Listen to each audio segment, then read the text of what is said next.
বেঈমানি করলে আবার খুশি হবেন কেন? খুশি হবেন এই জন্য যে আলহামদুলিল্লাহ একটা জায়গায় ছিলাম এতদিন, আল্লাহ আমাকে জায়গাটা চিনিয়ে দিস।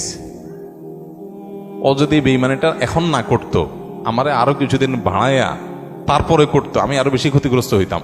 আল্লাহ শুকর, আলহামদুলিল্লাহ আমি যে জায়গায় সময় ব্যয় করছি, এরকম জিগরি দোস্ত বানায় রাখছি, ও আসলে কালসাপ, এটা আল্লাহ তাআলা আমারে জানাই দিছে। আলহামদুলিল্লাহ, আমি খুশি হয়ে যাব।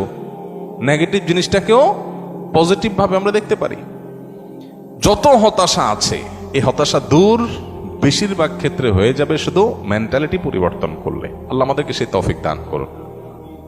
আমাদের কিচ্ছু নাই, ঘরে অল্প স্বল্প আছে, আমরা যার আছে তার সাথে তুলনা করবো না। আমার যা আছে তা নিয়ে অনেক হ্যাপি, আলহামদুলিল্লাহ।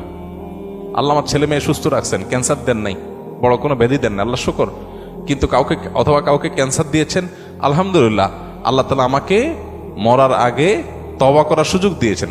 একটা ওয়ার্নিং আসছে, আমি এখন প্রস্তুতি নিয়ে যেতে পারি। অনেকে হঠাৎ চলে যাচ্ছে অ্যাক্সিডেন্টে, সে তো প্রস্তুতি নিতে পারে নাই। খারাপ কাজ করতে করতে গুনাহের পথে রাখতে তওবা করার আগে সে চলে গেল। আলহামদুলিল্লাহ আমার তো একটা ওয়ার্নিং পিরিয়ড পাইছি, এই সুযোগে আমি তওবা করে আমার আখিরাতটাকে সুন্দর করে যেতে পারি। প্রত্যেকটা নেগেটিভ জিনিসকে পজিটিভ দেখা যায়। বিশেষ করে আজকালকার যে হতাশা, এগুলো বেশিরভাগই হলো আমাদের অনেক খাই স্বভাবের কারণে। আমরা ভাবখান, আমি এরকম অনেক মানুষ দেখেছি, ব্যক্তিগতভাবে আমি পরিচিত অনেক মানুষের সাথে।